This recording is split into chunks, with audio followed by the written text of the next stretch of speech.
Vienna Convention on the Law of Treaties. Article 25. Provisional application. 1.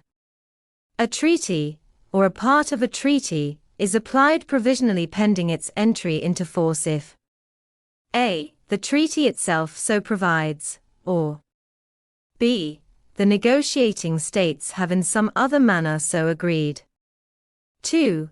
Unless the treaty otherwise provides, or the negotiating states have otherwise agreed, the provisional application of a treaty, or a part of a treaty, with respect to a state shall be terminated, if that state notifies the other states, between which the treaty is being applied provisionally of its intention not to become a party to the treaty.